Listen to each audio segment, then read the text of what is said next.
الرحيم الحمد لله رب العالمين والصلاة والسلام على أشرف الأنبياء وسيد المرسلين سيدنا محمد وعلى آله وصحبه ومن تبعهم بإحسان إلى يوم الدين. எனது அன்புக்கும் மதிப்புக்கும் உரிய ஈமானிய உறவுகளே, சகோதரர்களே, சகோதரிகளே, தாய்மார்களே, அஸ்ஸலாமு அலைக்கும் வரஹ்மத்துல்லாஹி வபரகாத்துஹு. மற்றுமொரு புனிதமான இரவிலே, இந்த புனிதமான இறை இல்லத்திலே நானும் நீங்களும் சந்திப்பதற்கும் சில நல்ல சிந்தனைகளை பகிர்ந்து கொள்வதற்கும் வாய்ப்பளித்த அல்லாஹ்வுக்கே எல்லா புகழும். அல்ஹம்துலில்லாஹ் சும்ம அல்ஹம்துலில்லாஹ். மதிப்புக்குரிய சகோதரர்களே, தாய்மார்களே, அல் குர்ஆன் இறக்கியருளப்பட்ட மாதம் என்ற வகையிலே அல் குர்ஆன் பால் நமக்குள்ள கடமைகளை இட்டு அதிகம் சிந்திக்கவும் அந்த அடிப்படையில் செயற்படவும் நானும் நீங்களும் கடமைப்பட்டிருக்கிறோம் என்ற வகையில் அல் குர்ஆன் மீது நமக்கு இருக்கின்ற மிக முக்கியமான ஒரு கடப்பாடுதான் அதனை விளங்குவது, அதன் வசனங்களை விளங்குவது, அதன் அத்தியாயங்களை விளங்குவது. அவற்றை விளங்கி நமது வாழ்க்கையிலே அல் குர்ஆனுடைய போதனைகளை எடுத்து நடப்பது, இது அல் குர்ஆன் மீது நமக்கு இருக்கின்ற மிக முக்கியமான ஒரு கடமை. அந்த வகையிலே இன்றைய இந்த சந்திப்பிலே, அமர்விலே அல் குர்ஆனுடைய ஒரு அத்தியாயத்தை, ஒரு சிறிய அத்தியாயத்தை, அல் குர்ஆனில் காணப்படுகின்ற சூறாக்களிலே மிகவும் சிறிய சூறாக்களில் ஒன்றை உங்களுக்கு சுருக்கமாக விளக்கி அல் குர்ஆனுடைய ஒரு முக்கியமான செய்தியை உங்களோடு பகிர்ந்து கொள்ளலாம் என்று எதிர்பார்க்கின்றேன். நான் இன்று உங்களோடு கலந்துரையாட விரும்புகின்ற சூரா சூரத்துல் அஸ்ர். எனக்கும் உங்களுக்கும் நம் அனைவருக்கும் மிகவும் பரிச்சயமான ஒரு சூரா அது. வல் அஸ்ர் இன்னல் இன்சான லஃபீ குஸ்ர் இல்ல அல்லதீன ஆமனு வஅமிலுஸ் ஸாலிஹாத் வதவாஸவ் பில் ஹக் வதவாஸவ் பிஸ் ஸப்ர். அல் குர்ஆனில் இடம்பெற்றிருக்கிற சூறாக்களிலே, சிறிய சூறாக்களின் வரிசையிலே இந்த சூரா அமைந்திருக்கிறது என்பதை நீங்கள் அறிவீர்கள். இது ஆயத்துகளை பொறுத்தவரையில் ஒரு சிறிய சூறாவாக இருந்தாலும் இது சொல்லும் கருத்துக்களை வைத்து பார்க்கின்ற போது இந்த சூரா எனது வாழ்க்கைக்கும் உங்களது வாழ்க்கைக்கும் இன்றியமையாத சில அடிப்படையான வாழ்க்கை தொடர்பான உண்மைகளை சொல்லி நிற்கின்றது. இந்த சூரா எந்த அளவு முக்கியத்துவம் வாய்ந்தது என்பதை இமாமுனா ஷாஃபி ரஹ்மத்துல்லாஹி அவர்கள் அற்புதமாக விளக்கி இருக்கிறார்கள். லவ் ததப்பர அன்னாசு ஹாதிஹி ஸூரா லகஃபத்ஹும். மனிதர்கள் அல் குர்ஆனிலே இந்த ஒரு சூறாவை மாத்திரம், சூரத்துல் அஸ்ரை மாத்திரம் சிந்தித்தாலே, விளங்கிக் கொண்டாலே, உள்வாங்கிக் கொண்டாலே அவர்களுக்கு போதுமானதாக இருக்கும். குர்ஆனுடைய ஏனைய சூறாக்களை பார்க்க வேண்டிய தேவை கூட ஏற்படாத அளவுக்கு இந்த சூரா நமது வாழ்க்கைக்கு தேவையான முழு வழிகாட்டலையும் தருகிறது என்று சொல்வார்கள். லவ்லம் யுன்சிலில்லாஹு இல்லா ஹாதிஹி ஸூரா லகஃபத்ஹும். அல்லாஹ் அல் குர்ஆனிலே இந்த ஒரு சூறாவை மாத்திரம் இறக்கி இருந்தால் கூட மனிதருக்கு வழிகாட்டுவதற்கு இது ஒன்றே போதுமானதாக இருந்திருக்கும் என்றும் இமாமுனா ஷாஃபி ரஹ்மத்துல்லாஹி அவர்கள் சொல்லியிருக்கிறார்கள். அந்த அளவு முக்கியத்துவம் வாய்ந்த ஒரு அல் குர்ஆன் அத்தியாயம் இது. சஹாபாக்களிடம் ஒரு வழமை இருந்தது. ரெண்டு சஹாபாக்கள் அல்லது சஹாபாக்கள் ரெண்டு சாரார் சந்தித்து அவர்கள் தமது சந்திப்பை முடித்து பிரிந்து செல்கின்ற வேளையிலே இந்த சூறாவை ஒரு முறை எல்லோருமாக ஓதிவிட்டுத்தான் பிரிந்து செல்வார்கள் என்ற செய்தியும் நமக்கு கிடைக்கிறது.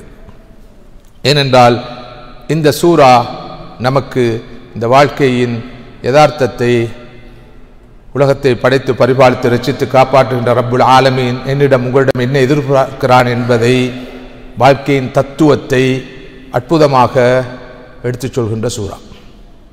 வல் அஸ்ர், வல் அஸ்ரி, காலத்தின் மீது சத்தியமாக என்று இதனை நாங்கள் மொழிபெயர்க்கிறோம். அல் அஸ்ர் என்ற சொல் இங்கு பயன்படுத்தப்பட்டிருக்கிறது. அல் அஸ்ர் என்ற சொல்லைத்தான் காலம் என்று மொழிபெயர்த்தோம். அல்லாஹு தாலா இந்த காலத்தின் மீது சத்தியம் செய்கிறான்.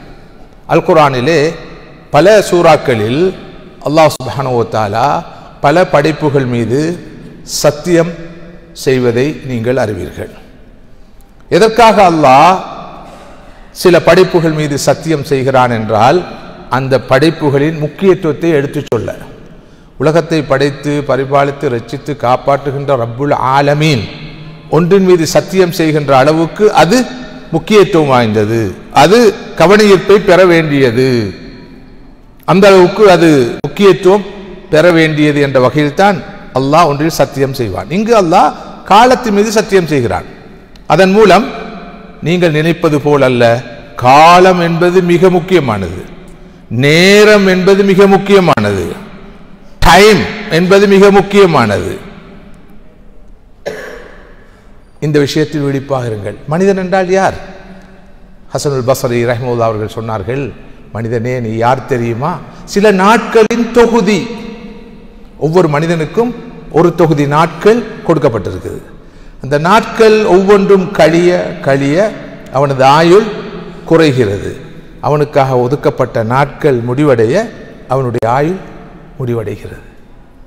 எனக்கு குறிப்பிட்ட தொகுதி நாட்கள் தரப்பட்டிருக்கின்றன, அதில் ஒரு தொகுதி முடிந்து விட்டது. இன்னும் எத்தனை நாட்கள் எனக்கென்று தரப்பட்டுள்ளன, ஒதுக்கப்பட்டுள்ளன என்பது எனக்கு தெரியாது. இப்ப நாட்களுடைய தொகுதி தான் மனிதன். இங்கு இருக்கிற உங்கள் ஒவ்வொருவரை பொறுத்தவரையிலும் உங்களுக்கென்று குறிப்பிடப்பட்ட நாட்கள் தரப்பட்டிருக்கின்றன, மூச்சுகள் தரப்பட்டிருக்கின்றன. அவை முடிகிற போது அவனுடைய ஆயுள் முடிந்துவிடும். எனவே மனிதன் என்றால் அவன் ஒரு நேரத்தின் தொகுதி. நேரம், காலம், மணி நேரங்கள், நாட்கள், வாரங்கள், மாதங்கள், சில ஆண்டுகளுடைய தொகுதி.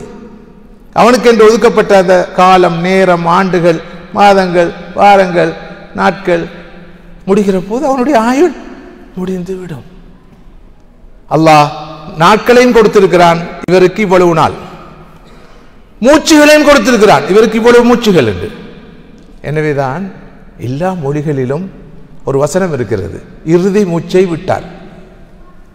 ஒருவர் மரணித்தால் லஃபத அன்ஃபாஸஹுல் அஹீரா என்று அரபியில் சொல்வார்கள். லாஸ்ட் பிரீத் என்று ஆங்கிலத்தில் சொல்வார்கள். லாஸ்ட் பிரெத் என்று ஆங்கிலத்தில் சொல்வார்கள். கடைசி மூச்சை விட்டார். அது என்ன கடைசி மூச்சை விட்டார்டா? யாராவது யோசிச்சிருக்கிறோமா? கடைசி மூச்சை விட்டார் என்ன? கடைசி மூச்சை விட்டார், மரணமானார், இறந்தார், காலமானார் என்றல்லவா சொல்ல வேண்டும். கடைசி மூச்சை விட்டார். அதாவது அவருக்கென்று ஒதுக்கப்பட்ட, கொடுக்கப்பட்ட, வழங்கப்பட்ட மூச்சுகளை விட்டு விட்டு விட்டு அவருக்கென்று அலோகேட் பண்ணப்பட்ட அந்த மூச்சுகளின் தொகுதியிலே எஞ்சிய மிஞ்சிய கடைசி மூச்சு முடிஞ்சால் அவர் முடிஞ்சு என்னதான் இறுதி மூச்சை விட்டார், கடைசி மூச்சை விட்டார். எனவே நானும் நீங்களும் அடிக்கடி யோசிக்க வேண்டும், இன்னும் எத்தனை நாட்கள் எஞ்சி இருக்கின்றன, இன்னும் எத்தனை மூச்சுகள் எஞ்சி இருக்கின்றன. அது பற்றிய அறிவு, நாலேஜ் யாருக்கும் இல்லை, அல்லாஹ்வுக்கு மாத்திரம்தான் தெரியும். ஆனால் ஒன்று மட்டும் நிச்சயம், ஒன்று மட்டும் நிச்சயம், விதிவிலக்கு இல்லாமல் அனைவருக்கும் நாட்கள் கவுண்டட், அதே போல மூச்சுகளும் கவுண்டட். எந்த நேரத்தில் எந்த உருவத்தில் எப்படி அது வரும் என்று சொல்வதற்கு இல்லை.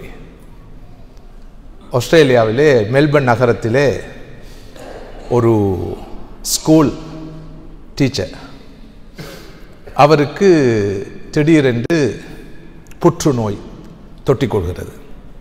புற்றுநோயால் வாடிக்கொண்டு இருக்கிறார். வீட்டிலே இருக்கிறார், முடங்கி கிடக்கிறார். மருத்துவர்களும் அவருக்குரிய இறுதி முடிவை முன்னறிப்பு செய்து விட்டார்கள்.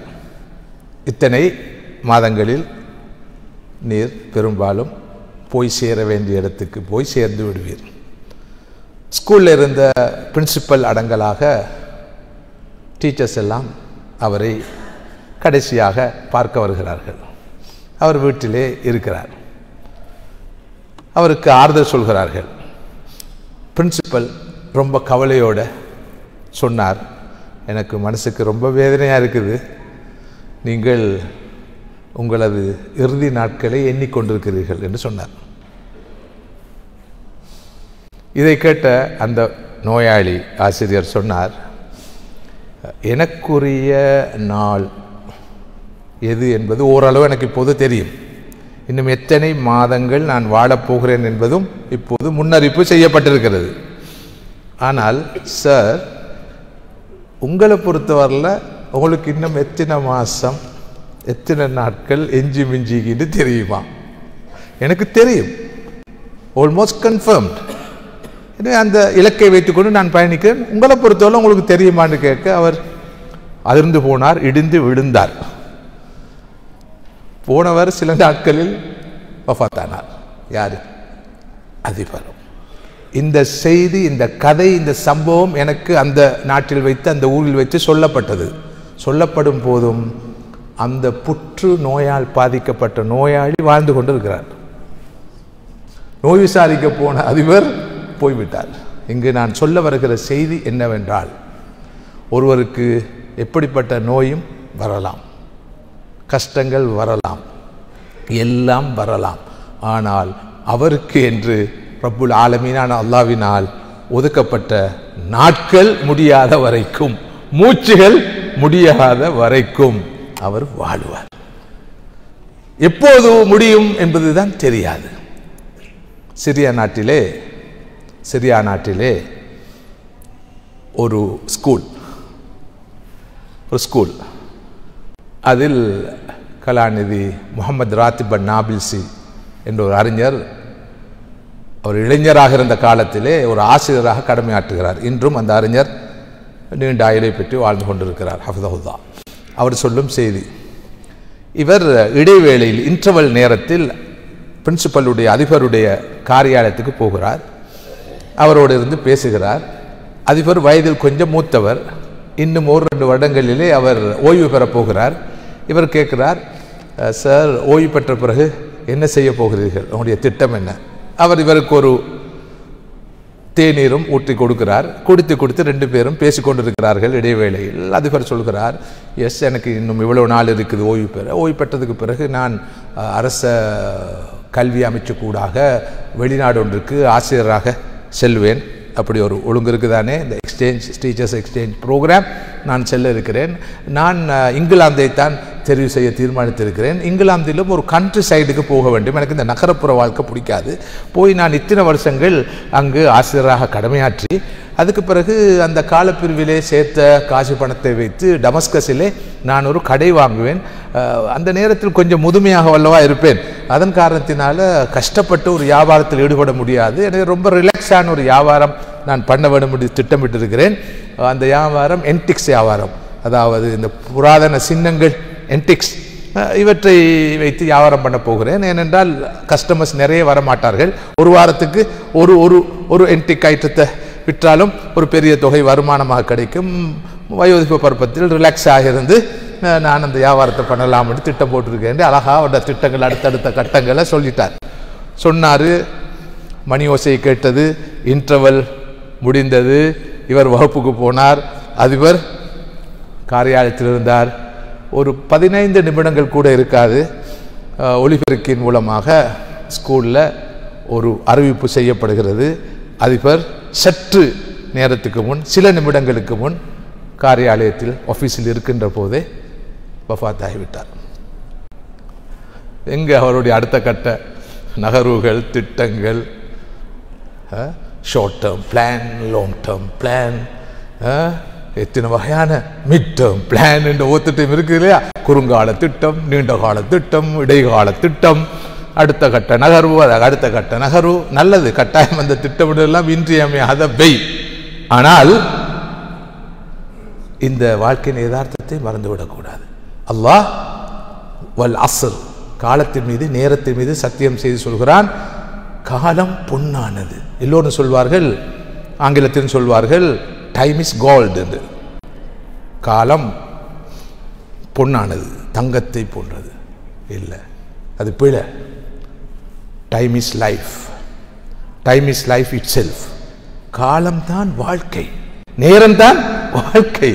காலத்தை தொலைத்தால் வாழ்க்கையை தொலைத்து விடுவோம். வல் அஸ்ர், அந்த அளவுக்கு காலமும் நேரமும் மிக மிக பெருமதி வாய்ந்தது.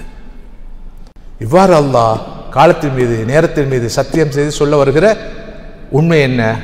இன்னல் இன்சான லஃபீ குஸ்ர், நிச்சயமாக சந்தேகம் இல்லாமல் மனிதன் நஷ்டத்தில், அழிவில் இருக்கிறான். இந்த உண்மையைத்தான் அல்லாஹ் சத்தியம் செஞ்சு சொல்றான். மனிதன் அழிவில் இருக்கிறான், நஷ்டத்தில் இருக்கிறான். அதாவது எவன் காலத்தை, நேரத்தை வீணாக்குகிறானோ, இழக்கிறானோ, பயன்படுத்த தவறுகிறானோ, அவன் மிகப்பெரிய நஷ்டவாளி. ஒருவருக்கு அல்லாஹ் 70 வருட வாழ்க்கையை கொடுக்கிறான், 60 வருட வாழ்க்கையை கொடுக்கிறான், 50 ஆண்டு ஆயுளை கொடுக்கிறான், 40 வருஷ ஆயுளை கொடுக்கிறான். அதை விட குறைந்த ஆயுளை பெற்றவர்களும், நாட்களை பெற்றவர்களும், நாட்களின் தொகுதிகளை பெற்றவர்களும், மூச்சுகளின் தொகுதிகளை பெற்றவர்களும் இருக்கத்தான் செய்கிறார்கள். அன்றாடம் பார்த்து கொண்டு இருக்கிறோம். இந்த காலத்தின், நேரத்தின், ஆயுளின் பெருமதியை உணர்ந்து அவற்றை பயன்படுத்த தவறுபவன் மிகப்பெரிய நஷ்டவாளி. என்ற no return, no second chance, திரும்ப மறுவாழ்வு கிடைக்கப் போவதில்லை, இன்னும் ஒரு சந்தர்ப்பம் கிடைக்கப் போவதில்லை. இதை பயன்படுத்தினால் வெற்றியாளன், இல்லாத போது அவன் படுதோல்வி அடைவான். இந்த சூரா நமக்கு சொல்கிற மிக முக்கியமான செய்தி என்னவென்றால், வாழ்க்கையை இரண்டாக பிரிக்கலாம். ஒன்று, கிடைத்த ஆயுளை நுகர்ந்து முடிப்பது, கன்சியூமிங். கிடைத்திருக்கிற 60 வருஷத்தை நுகர்ந்து முடிக்கிறது, ஒவ்வொரு நாளா நுகர்ந்து முடிக்கிறது. காப்பல்லா, பீப்பல்லா, மேரநேசர சுத்திகரப்பல்லா என்ற வகையில் தின்றதும், குடிக்கிறதும், ஊர் சுத்துறதும், அரட்டை அடிக்கிறதும், வாழ்க்கையை அனுபவிச்சு கொண்டு திரிகிறதும், இப்படி வாழ்க்கையை ஒவ்வொரு நாளாக முடிக்கிறது. வாழ்க்கையில் எந்த மிஷனும் இல்லை, ஒரு இலக்கு இல்லை, லட்சியம் இல்லை, வாழ்க்கையுடைய நோக்கம் தெரியாது. இப்படி ஒவ்வொரு நாளாக கழிக்கிறது. இதனை சொல்வோம் வாழ்க்கையை நுகருதல், ஹயாத்துல் இஸ்திஹ்லாக்கியா, வாழ்க்கையை நுகர்ந்து முடிப்பது, கன்சூமிங்.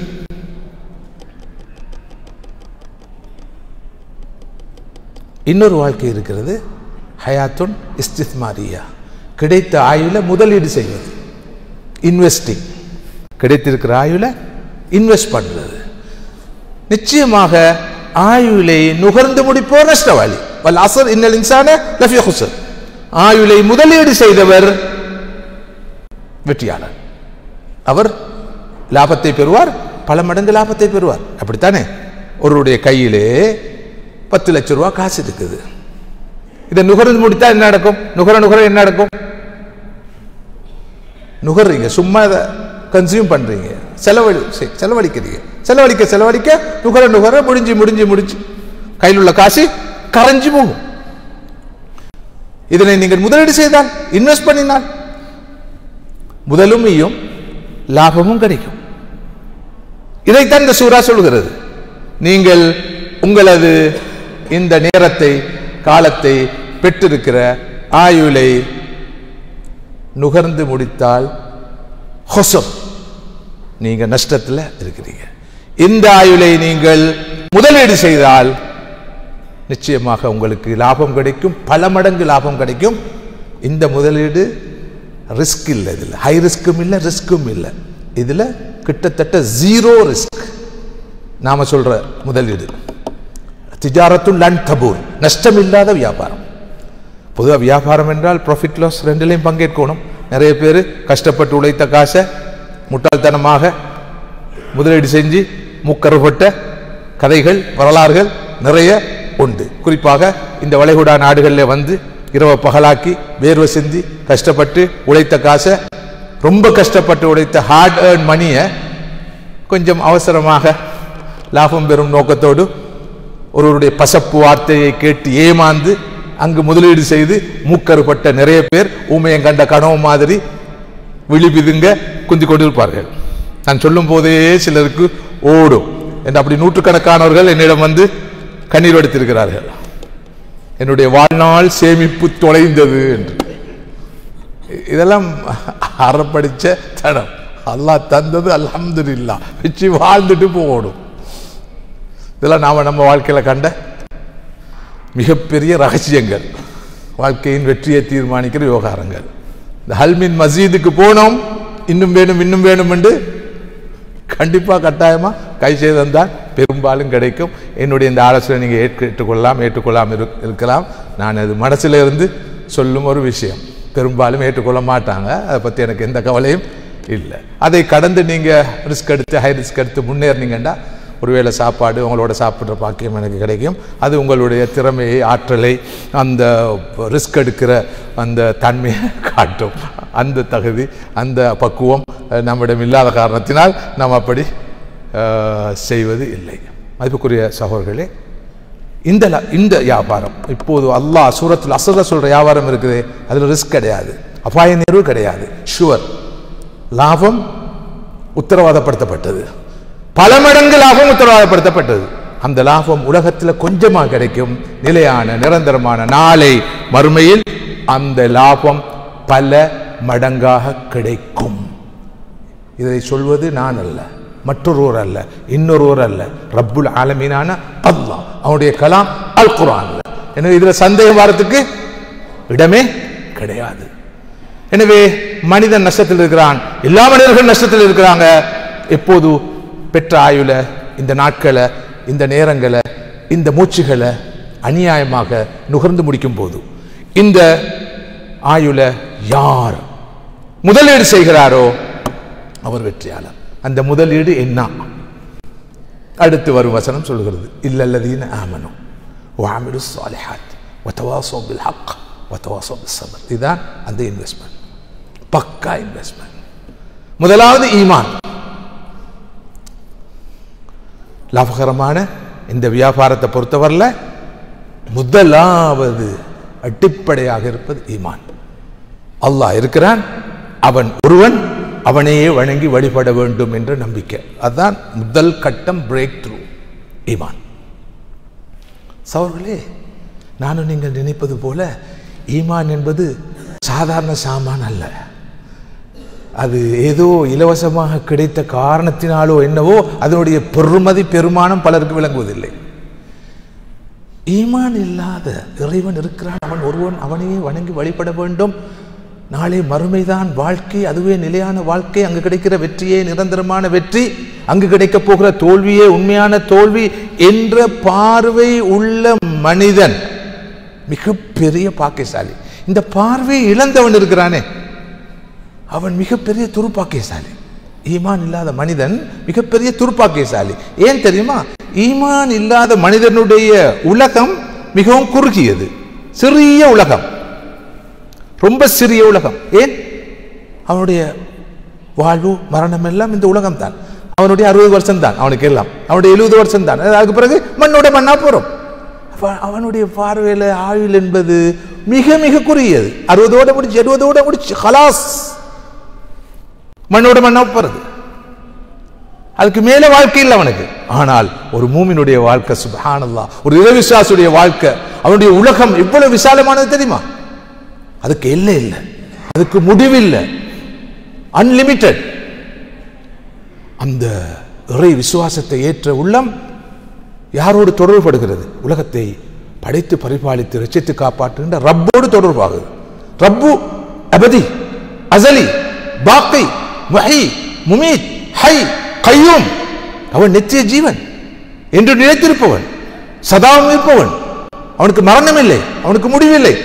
அவனோடு அவனை ஏற்றுக்கொண்ட ஆத்துமா இணைந்து விடுகிறது. எனவே அந்த சாதாரண அழிவை எதிர்நோக்கும் ஆத்துமா, நாட்களோடு முற்றுகளோடு முடிவடைய இருக்கும் அந்த ஆத்துமா, மாஷா அல்லாஹ், அந்த நிலையான இறைவனோடு தொடர்புபட்ட காரணத்தினால், எதற்கூடாக? இந்த ஈமானுக்கூடாக, அது இட்டர்னல் லைஃபை பெற்றுக்கொள்வது. இட்டர்னல் லைஃப், இட்டர்னல் ஹாப்பினஸ், நிலையான நிரந்தரமான வாழ்க்கையை பெற்றுக்கொள்வது. இதான் ஈமான். இந்த ஈமானை பெறாதவன் நஷ்டவாளியா இல்லையா?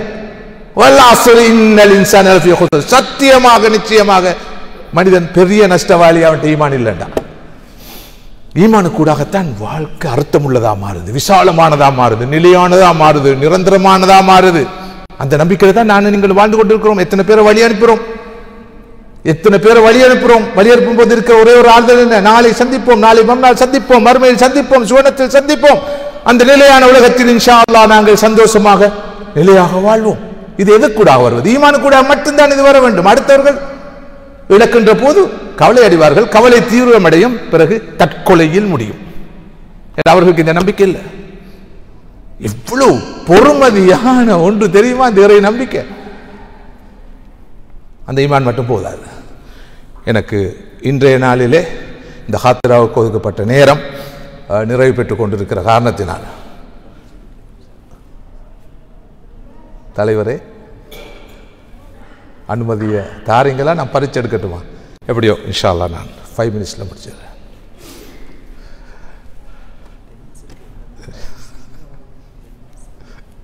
பிரச்சனை இருக்குது. அல்ஹம்துலில்லாஹ் அலா குல்லி ஹால் வ அமலுஸ் ஸாலிஹாத். ஈமான் என்பது, ஆரோக்கியமான ஈமான் என்பது, உண்மையான இறை விசுவாசம் என்பது செயற்பாட்டை, ஆக்ஷனை, பிராக்டிஸை வேண்டி நிற்பது. எனவே ஈமான் நற்காரியங்களுக்கு, நல்லமல்களுக்கு தூண்டும். எனவே வெற்றிக்கான வழி ஈமான் மாத்திரமல்ல, நல்லமல்கள், நற்காரியங்கள். எனவே இறைவனை ஏற்று விசுவாசித்து நற்காரியங்கள் ஈடுபடுவது. மூன்றாவது, இந்த ரெண்டு மட்டும் போதாது. தனி மனிதர்களாக நாம் ஈமான் கொண்டு சாலிஹான மனிதர்களாக வாழ்ந்தால் போதாது. வதவாஸௌ பில் ஹக், நான் இப்போது பேசிக்கொண்டிருக்கிற, நான் நீங்கள் நம்புகின்ற இந்த சத்தியத்தை, இந்த ஹக்கை, இந்த உண்மையை ஒருவருக்கொருவர் எடுத்து சொல்லிக்கொள்ள வேண்டும். இதுக்கு பேர் தாவா. ஏன் இந்த ஐஎஸ், ஏன் இந்த முயற்சிகள்? இந்த வதவாஸௌ பில் ஹக், சத்தியத்தை நீங்கள் எனக்கு சொல்ல வேண்டும், நான் உங்களுக்கு சொல்ல வேண்டும், நீங்கள் எனக்கு நினைவுபடுத்த வேண்டும், நான் உங்களுக்கு நினைவுபடுத்த வேண்டும், நாங்கள் சேர்ந்து அவர்களுக்கு நினைவூட்ட வேண்டும். முழு மனித சமுதாயத்துக்கும் இந்த சத்தியத்தை சொல்லிக்கொண்டே இருக்க வேண்டும். நீங்கள் நஷ்டவாளிகளாகி விட வேண்டாம், வாழ்க்கையை நுகர்ந்து முடித்து விட வேண்டாம். உங்கள் வாழ்க்கையை முதலீடு செய்யுங்கள். நுகர்ந்து முடித்தால் நஷ்டவாளிகள், இதனை முதலீடு செய்தால் நீங்கள் மிகப்பெரிய வெற்றியாளர்களாக, லாபத்தை பெறக்கூடியவர்களாக மாறுவீர்கள். அதற்கு வழி முதலாவது இறை விசுவாசம், இறைவனை ஏற்று நம்புங்கள். இரண்டாவது, அந்த விசுவாசத்தின் அடியாக பிறக்கின்ற நற்காரியங்கள். மூன்றாவது, இந்த ரெண்டு விஷயத்தையும் அடுத்தவர்களோடு பகிர்ந்து கொள்வது. நான்காவது ஒரு விஷயம் இருக்கு, வதவாஸௌ பிஸ் ஸப்ர். இந்த வியாபாரம், இந்த பயணம் லேசானது இல்லை. ஈமான் கொண்டு நற்காரியங்கள் ஈடுபட்டு, ஈமானை, அமலை அடுத்த மனிதர்களுக்கும் உணர்த்தி, சத்தியத்தை எடுத்து சொல்லி, இந்த சத்திய பாதையில் நமது லட்சிய பயணத்தை தொடர்வது சாமானியமானதல்ல. எத்தனையோ தடங்கள் வரும், எத்தனையோ வகையான இடையூறுகள் வரும். நாளாந்தம் அதைத்தான் அனுபவிச்சு கொண்டிருக்கிறோம். இன்றைக்கு கியாமுலுக்கு வாரதா இல்லையா, போகிறதா இல்லையா, போனாலும் தொடர்ந்து தொடுகிறதா இல்லையா, இடையில எழும்பி போகிறதா இல்லையா, நோன்புக்கு புறவும் இதுகளை தொடர்றதா இல்லையா, பொய் சொல்றதா இல்லையா, ஏமாத்துறதா இல்லையா, சுருட்டுறதா இல்லையா, உருட்டும் பெரட்டும் வாழ்க்கையில் தொடரப்படுமா இல்லையா, இனியும் இதை பார்க்கிறதா இல்லையா, கேட்கிறதா இல்லையா, செய்கிறதா இல்லையான்ற போராட்டம்.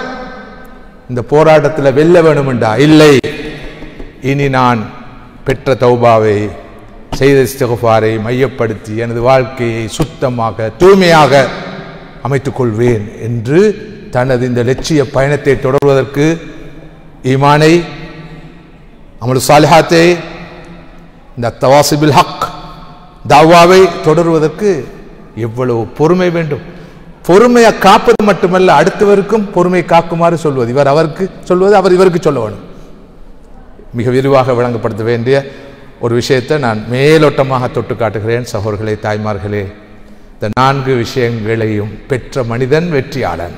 ஏனையவர்கள் தோல்வி கண்டவர்கள். இல்லல்லதீன ஆமனூ வஅமிலு ஸாலிஹாத் வதவாஸவ் பில் ஹக் வதவாஸவ் பிஸ் ஸப்ர். பாருங்கள், நான் நீங்களும் எவ்வளவு பெரிய பாக்கியசாலிகள். அல்லாஹ் தஆலா நமக்கு ஈமானை தந்திருக்கிறான், சாலிஹான் அமல்களில் ஈடுபடக்கூடிய சந்தர்ப்பத்தை தந்திருக்கிறான், ஹக்க இந்த சத்தியத்தை ஒருவருக்கு எடுத்து சொல்லக்கூடிய வாய்ப்பை தந்திருக்கிறான், அடுத்தவர்களுக்கும் எடுத்து சொல்லக்கூடிய சந்தர்ப்பத்தை தந்திருக்கிறான்.